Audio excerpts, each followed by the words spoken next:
In the relentless depths of maritime history, the most atrocious punishments were used to enforce discipline and maintain order aboard ships. From being abandoned to their fate on deserted islands, to facing the harrowing act of walking the plank, these extreme methods reflected the severity of justice on the high seas. These ruthless practices not only inflicted physical pain, but also served as powerful tools of intimidation, shaping the lives of sailors and pirates alike. How cruel were these punishments really? And more importantly, what justified these acts in such a hostile environment as the open sea? Marooning, the deadly fate of abandoned pirates. In the history of piracy, few punishments were as feared and as effective as marooning, the act of abandoning a man on an uninhabited island where the struggle for survival became the only option. Far from the glorious adventures depicted in legends, marooning was a death sentence, a condemnation few survived. This brutal punishment was a constant during the golden age of piracy, a period when life at sea was governed by relentless brutality.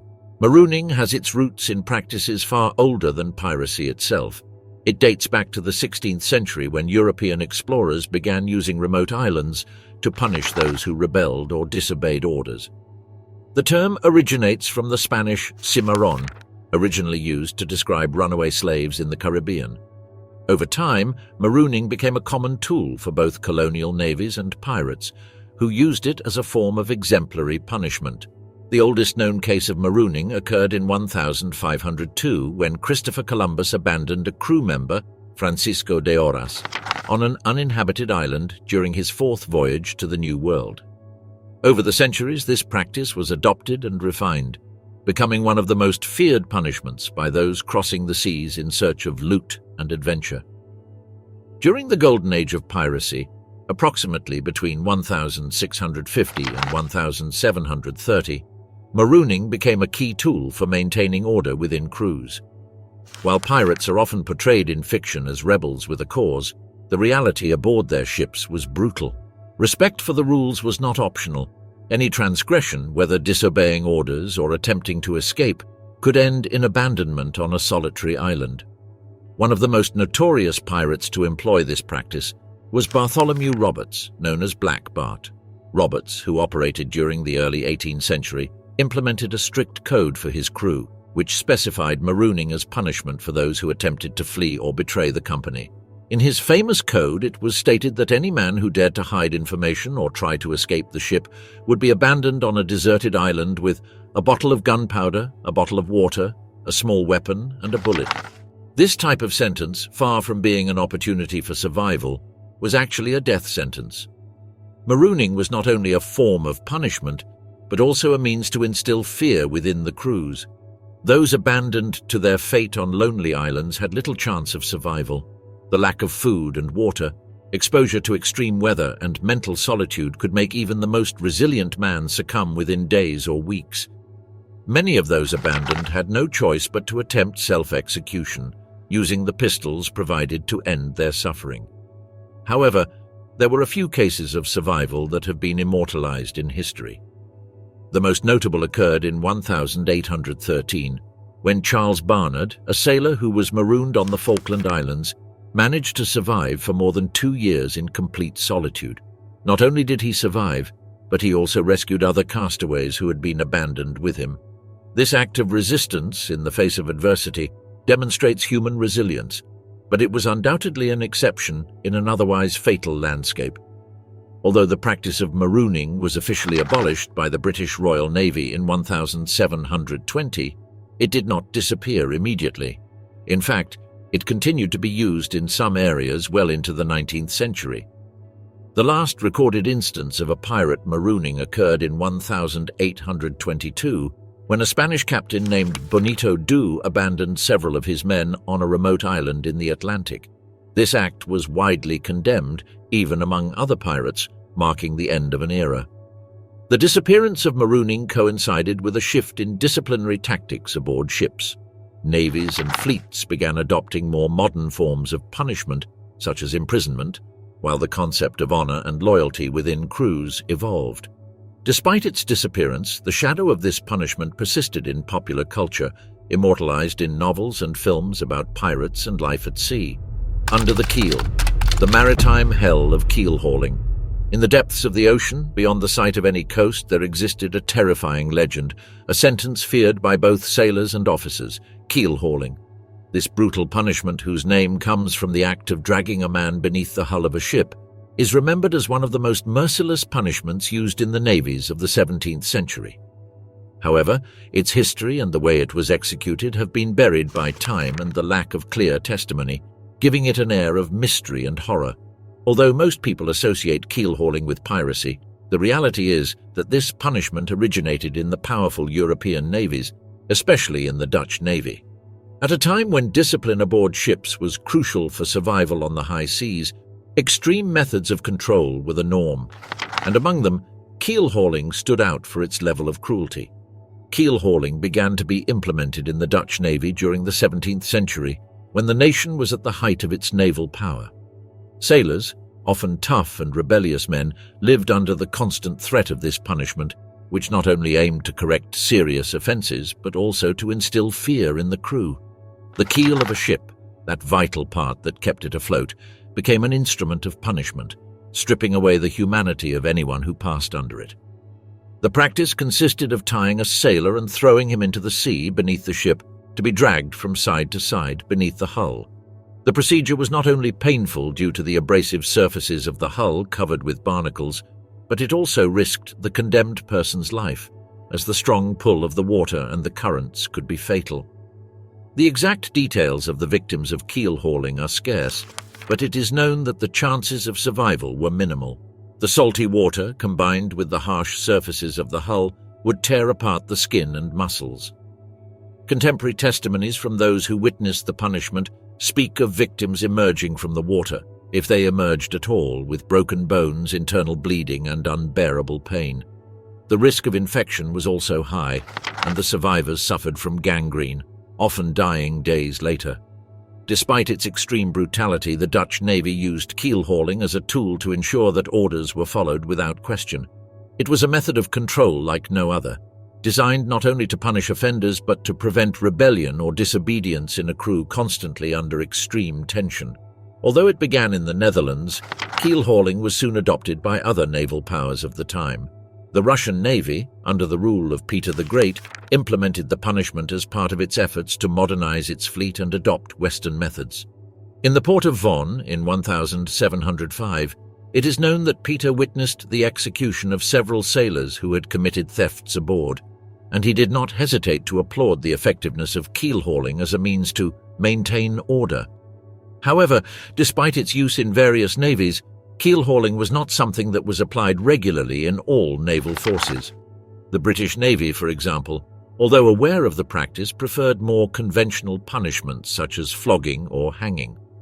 In fact, the British Royal Navy never officially sanctioned keel hauling, though it is known that there were isolated incidents where it was applied, mainly during times of extreme pressure or on smaller vessels where discipline was harder to maintain. It is interesting to note that in popular culture, keel hauling has come to be associated with pirates, but this connection is laden with myths. In reality, pirates preferred more immediate and lethal punishments, such as abandonment on deserted islands or quick executions. However, the threat of keel hauling did exist as a form of intimidation, especially among the more ruthless pirates, such as Edward Lowe, who, according to some accounts, used this technique on the prisoners of merchant ships he plundered. Nevertheless, most of the stories about pirates and keel hauling come from exaggerated or sensationalized accounts, with no solid foundation.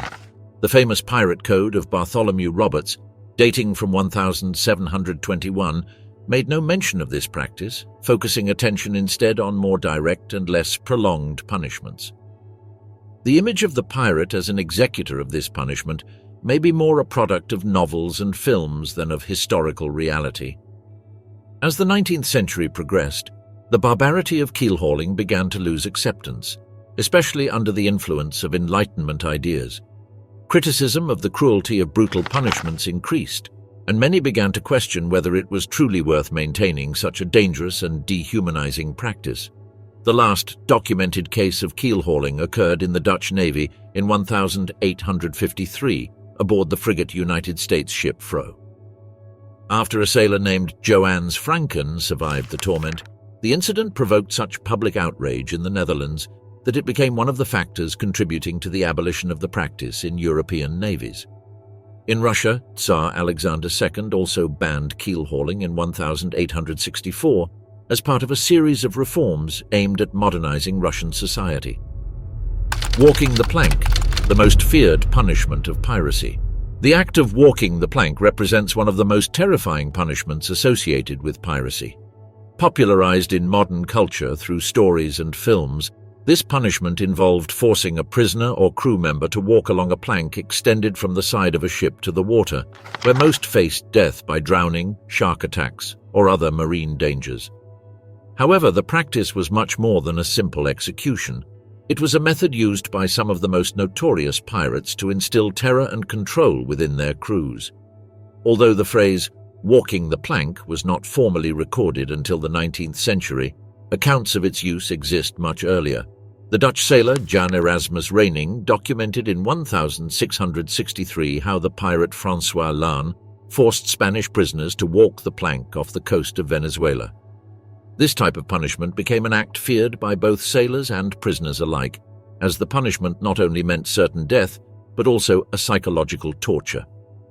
Throughout the golden age of piracy, the 17th and 18th centuries, the use of the plank was more frequently documented in the Caribbean and North Atlantic, particularly among the most notorious pirates. Although many pirates employed more direct methods, such as shootings or stabbings, walking the plank was used to humiliate victims and create a spectacle of power before their crews. One of the most famous pirates associated with this punishment was Bartholomew Roberts. Known as Black Bart, Roberts was an extremely successful pirate who captured over 400 ships between 1719 and 1722. Despite being more famous for his strict rules and the organized system within his crew, Roberts also used the punishment of walking the plank, especially in situations where he wanted to set an example out of a prisoner. In one of the most documented incidents, he captured a slave ship in 1720 and forced some of the crew members to walk the plank, which made a great impression on the witnesses of the execution. In a particularly macabre act, the pirate Edward Lowe stood out for using the punishment of walking the plank as a form of cruel entertainment. In 1722, Lowe captured the ship Nostra Senora de Victoria and, after a dispute over hidden gold, forced several crew members, including the captain, to walk the plank. During this event, the plank was extended beyond the side of the ship, prolonging the suffering of the victims before their fall into the sea, a psychological technique intended to maximize terror.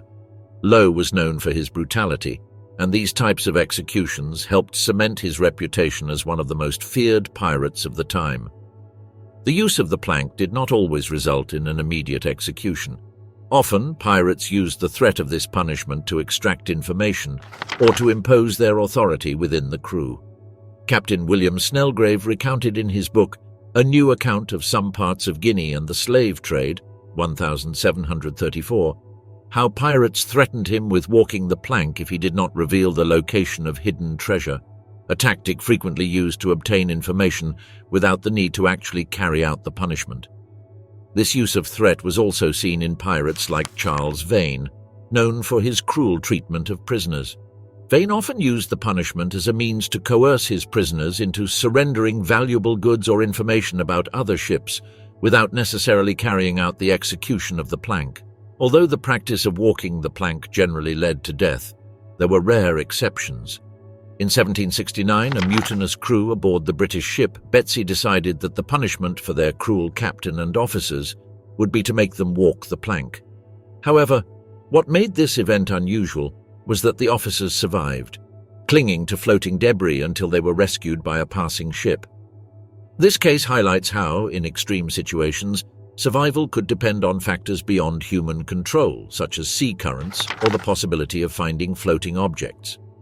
Although the punishment of walking the plank is commonly associated with piracy in the Caribbean and the Atlantic, it was also practiced in other parts of the world.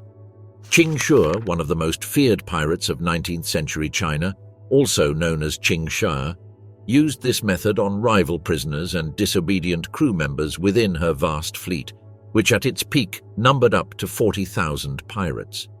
Qing Shi imposed strict rules within her fleet, and the plank was one of the most effective ways to maintain control. Her ability to use this punishment, along with other extreme measures, contributed to her success in consolidating power within the South China Sea. As naval authorities began to crack down on piracy in the late 18th and early 19th centuries, the practice of walking the plank began to decline. In 1822, the Spanish pirate Bonito Du forced several prisoners to walk the plank, making this one of the last documented cases of this punishment in piracy. Subsequently, colonial and naval powers began to eradicate pirate operations in the Atlantic and the Caribbean, leading to the disappearance of this act as a form of execution. The act of walking the plank has become one of the most enduring symbols of piracy, immortalized in literary works such as Treasure Island by Robert Louis Stevenson and in cinematic works like Peter Pan.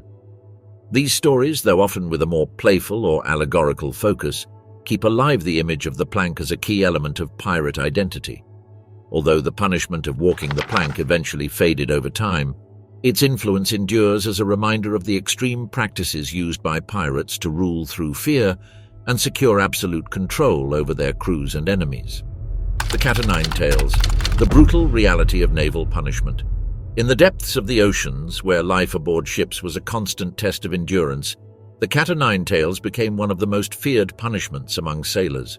This nine-tailed whip, made of braided ropes and sometimes adorned with metal or glass fragments, was used to enforce strict discipline, leaving both physical and psychological scars. Its use was so widespread and feared that its name became synonymous with the cruelty experienced aboard ships for centuries. The cat-o'-nine-tails was not merely a whip, but a tool that symbolized the absolute control of officers over their crews. Its origins date back centuries, but it was during the 17th and 18th centuries, during the age of sailing, that it gained the most notoriety. Mainly used in the British Royal Navy, though also present in other European navies and among pirates, this whip became an extension of the captain's authority. The rules of discipline were strict, and any infraction could be punished with a session of flogging. The reasons for punishment varied, ranging from minor offenses such as drunkenness to serious crimes like mutiny or desertion. The application of the cat-o'-nine-tails was not a quick or simple process. When a sailor was sentenced to this punishment, he was stripped of his clothes and tied to a mast or a grating. The number of lashes administered varied depending on the severity of the offense and the decision of the captain. On occasion, 500 lashes were not uncommon for serious offenses such as theft or disobedience. The victims were whipped on their bare backs, and the cords of the whip, often impregnated with sharp fragments, tore the skin, causing deep wounds that could take days or even weeks to heal. One of the most well-known cases of punishment with the cat-o'-nine-tails occurred in 1797 aboard the HMS Hermione, a British warship. Captain Hugh Piggo ordered the flogging of several sailors after an incident during a storm. The brutality of the punishments led to a mutiny in which the crew killed the captain and several officers, an event that shocked the Royal Navy and made it clear the dangers of abusing this form of discipline. The consequences of punishment with the cat-o'-nine-tails went beyond immediate pain. The deep wounds left permanent scars, and infections were a constant threat. John Barlow, a British sailor from 1731, received 500 lashes for desertion. Although he survived the initial punishment, he died 3 days later from infections resulting from his wounds. In many cases, the victims did not survive the punishment. Deaths from shock or blood loss were common, and sailors who managed to endure often remained severely incapacitated. Although the cat-o'-nine-tails is typically associated with official navies, its use was also present on pirate ships.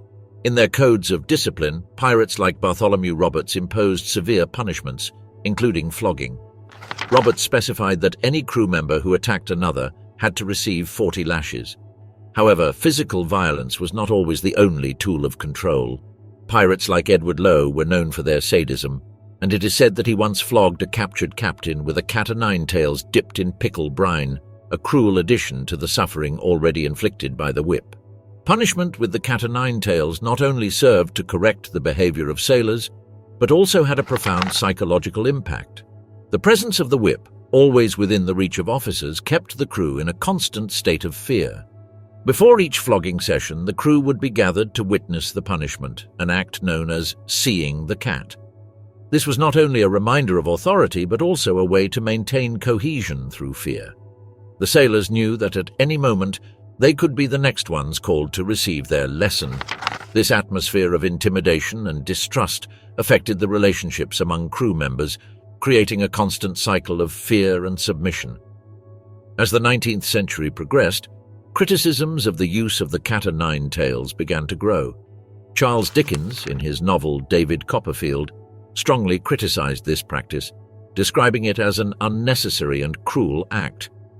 In the United States, the Navy limited the number of lashes to 12 in 1850, and in 1862 the practice was officially abolished.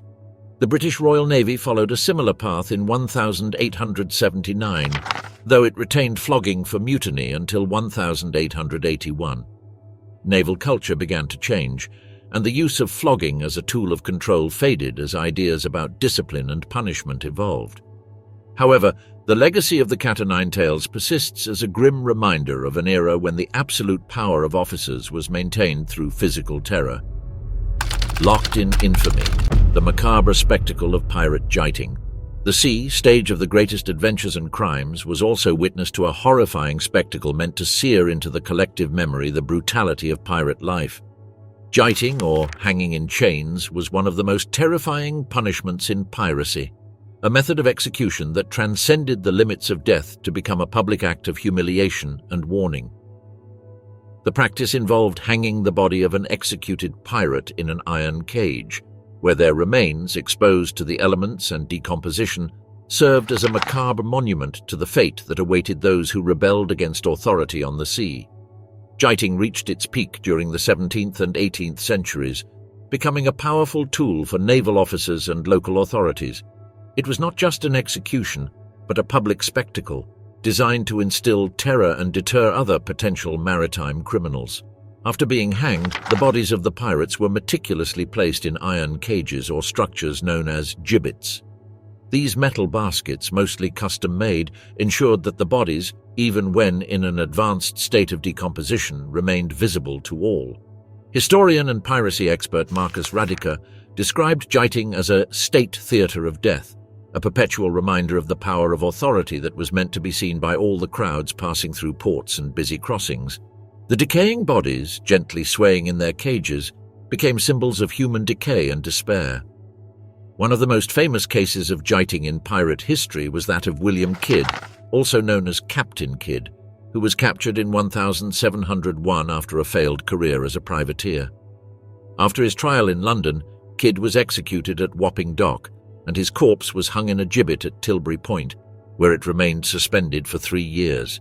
This gruesome reminder of a pirate's fate became a marker for ships entering and leaving London, a symbol of the inevitability of death for those who chose the pirate's path. The image of Kidd hanging in the cage was popularized by poet John Gay in his 1728 work, The Beggar's Opera, where he referred to the image of Kidd in chains, cementing the pirate's fate in the collective memory. The process of jiting not only involved the execution, but also a cruel deformation of the body, allowing the flesh to decompose slowly while the iron structure ensured that the remains remained exposed and visible for extended periods.